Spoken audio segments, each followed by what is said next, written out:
एक सत्राजित नाम का यादव रहता था द्वारिका में। उसके पास एक मणि थी, उसका नाम था सत्राजित मणि, सिमंतक मणि।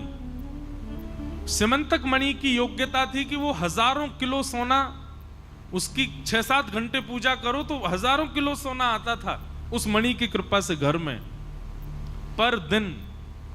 भगवान को जब ये बात पता चली तो भगवान बोले अकेला आदमी इतने सोने का क्या करेगा।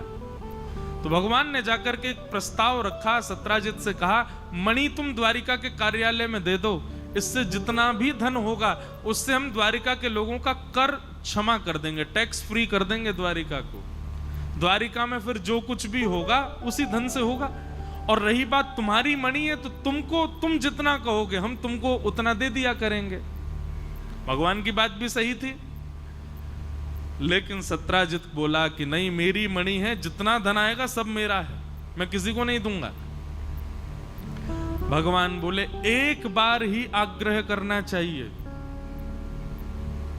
चाहे भाई से करो, चाहे मित्र से करो, चाहे बच्चों से करो, चाहे पत्नी से करो, आग्रह केवल एक बार करो, 2 बार नहीं। भगवान ने एक बार आग्रह किया, सत्राजित ने नहीं मानी बात, ठाकुर जी चले गए। लेकिन वही बात है, कई बार समय ऐसा हो जाता है कि आपने कोई गड़बड़ी नहीं करी लेकिन फिर भी समय की वजह से सारा आरोप आपके ऊपर आ जाता है।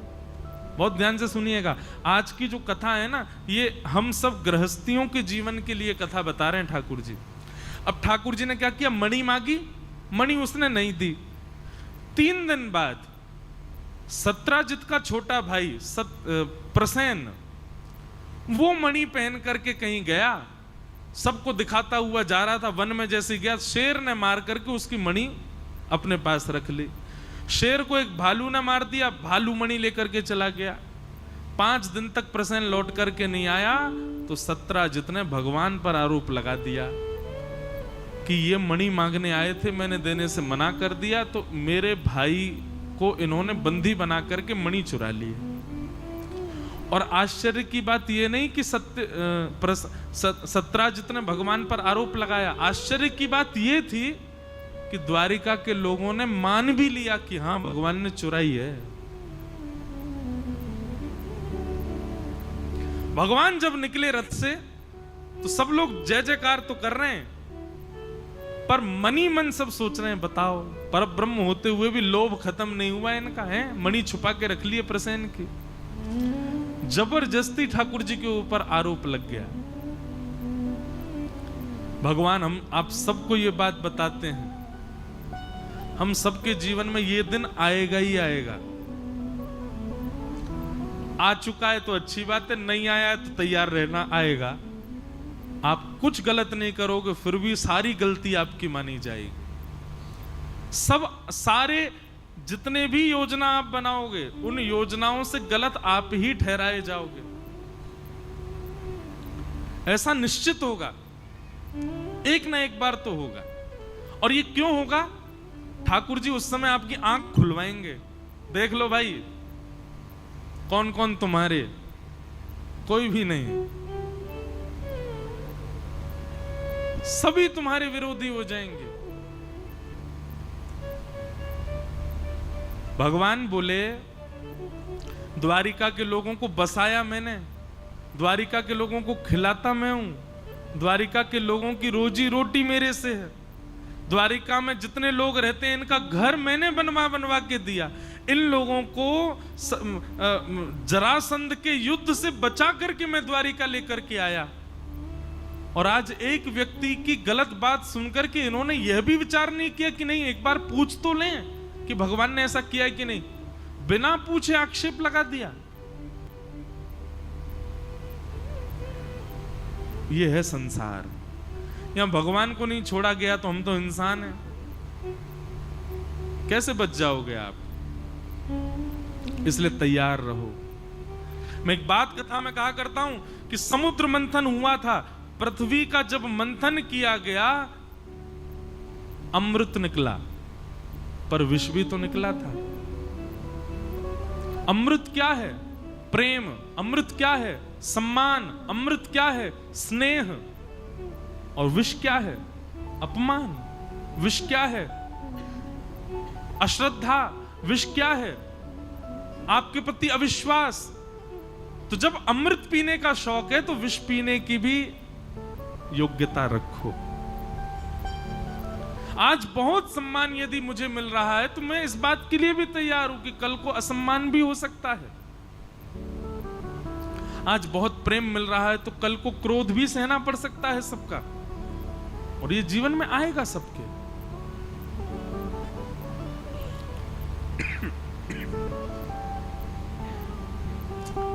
तो इस प्रकार भगवान पर आक्षेप लगा दिया। भगवान स्वयं मणि ढूंढने के लिए गए, जंगल में गए तो शेर मरा हुआ मिला, मणि उसके पास नहीं मिली। आगे भालू मरा हुआ मिला, मणि उसके पास, आगे शेर मरा हुआ मिला, प्रसेन मरा हुआ मिला, लेकिन मणि उनके पास नहीं मिली। भालू के चरण चिन्हों के पीछे ठाकुर जी जब गए तो एक गुफा में पहुंचे, वहां मणि मिल गई। ठाकुर जी ने उठाई तो भालू ने आक्रमण किया। 18 दिन तक युद्ध करने के बाद भालू की नस नस ढीली हो गई। वो कोई भालू नहीं था सामान्य, साक्षात जामवंत जी थे। भगवान के चरणों में गिर करके कहा, भगवान आप मणि स्वीकार कीजिए, आपकी ही है, पर इसके साथ में मेरी पुत्री भी स्वीकार करो। तब भगवान ने जामवंत जी की पुत्री जामवती के साथ में विवाह किया। बोलो जामवती रमण भगवान की। जामवती के साथ ठाकुर जी का दूसरा विवाह हुआ। तीसरा विवाह ठाकुर जी का सत्यभामा के साथ हुआ। अब पता सत्यभामा कौन है? जिसने भगवान पर मणि चुराने का आरोप लगाया उसी की बेटी है सत्यभामा, सत्राजित की बेटी। अब हुआ ऐसा कि भगवान जब मणि लेकर के वापस आए और सबको दिखा दिया, जामवती ने गवाही दे दी कि भगवान के पास मणि नहीं थी, मणि तो ऐसे ऐसे हमारे पास आ गई थी। तो द्वारिका के लोगों ने भगवान को पहले गरिया रहे थे, अब सत्राजित को गालियां देने लगे। अरे तेने हमारे भगवान पर आरोप लगाया। सत्राजित की ऐसी स्थिति कर दी कि वो घर से बाहर ही नहीं निकल पा रहा। तब सत्राजित ने विचार किया मैं क्या करूं। तब उसके मन में आया, यदि मैं अपनी बेटी का विवाह ठाकुर जी से कर दूं, ये मेरे संबंधी हो जाएंगे तो फिर कोई मुझसे कुछ नहीं कह पाएगा। सत्यभामा बचपन से ही ठाकुर जी को वर्ण करना चाहती थी, पर सत्राजित नहीं चाहता था कि इसका भगवान से ब्याह हो। पर आज मजबूरी में आकर के सत्यभामा का भगवान से ब्याह कर दिया। बोलो सत्यभामा रमण भगवान की। रुक्मणी रमण, जामवती रमण, सत्यभामा रमण, विश्व रमण है ये, किसी को भी स्वीकार कर सकते हैं।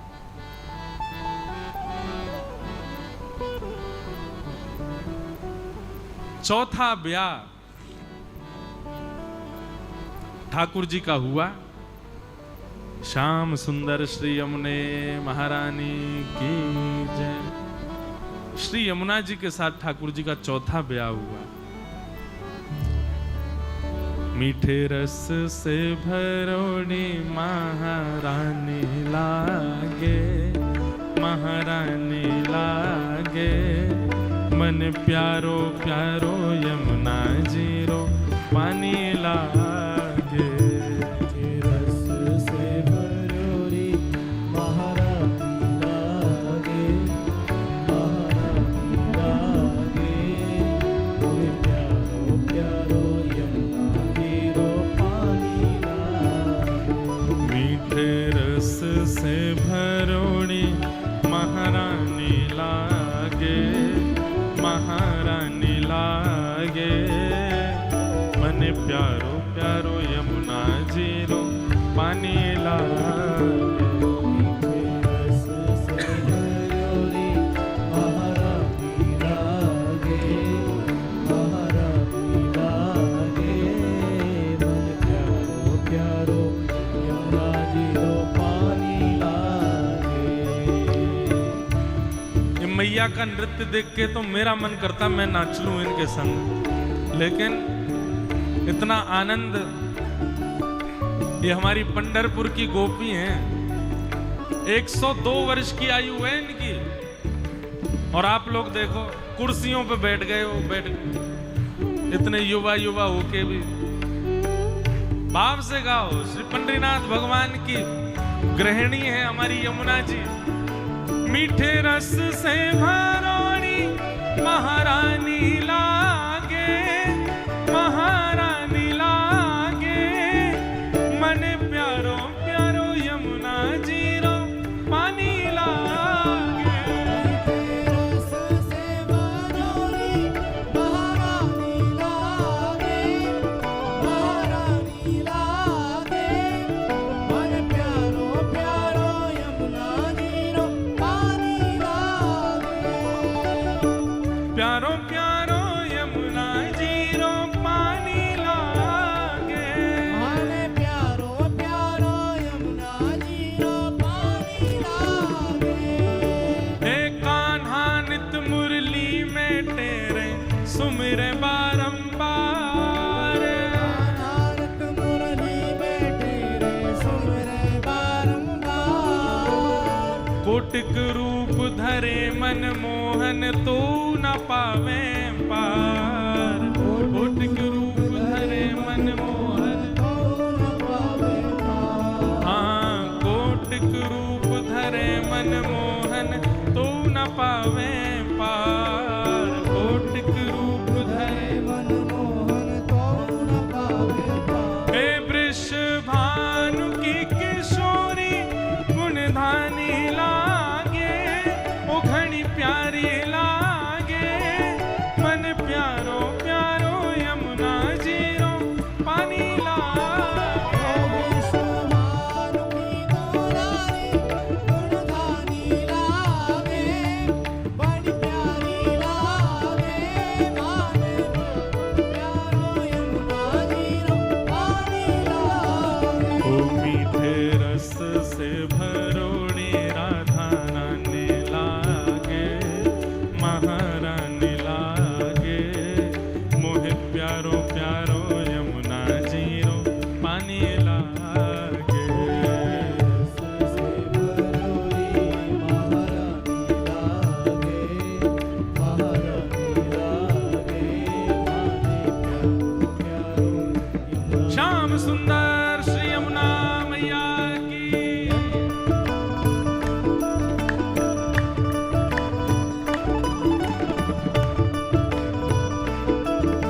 विठोबा रखुमाई की।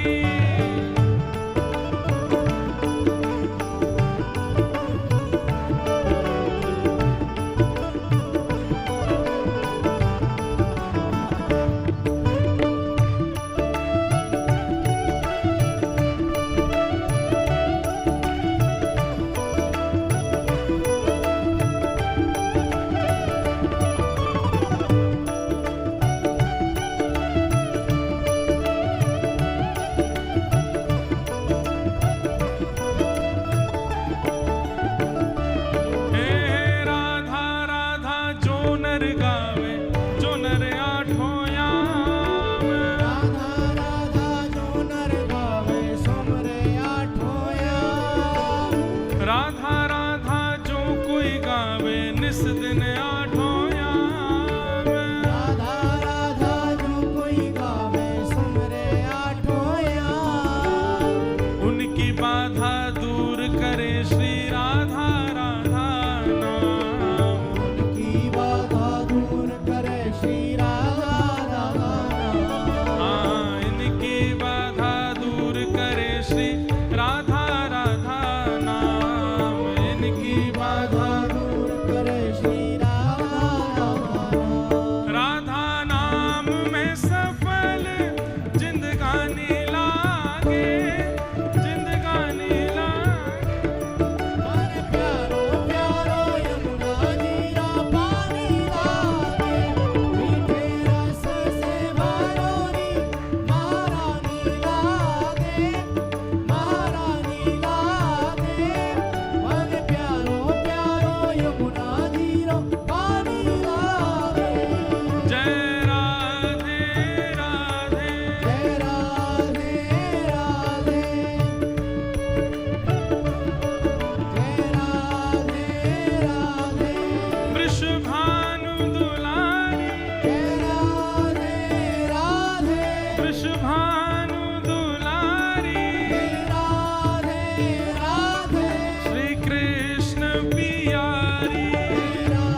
परम सौभाग्य झालरिया मठ डीडवाना के पंडरपुर लक्ष्मण बाग से महाराज जी के प्रतिनिधि श्री योगेश शर्मा जी पधारे। आपको बारंबार वंदन। संत जनों का आगमन कथा में होता ही रहा, मानो संतों के स्वरूप में साक्षात श्री पंडरीनाथ भगवान ही आ रहे थे। विठ्ठल विठ्ठल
ज्ञानदेव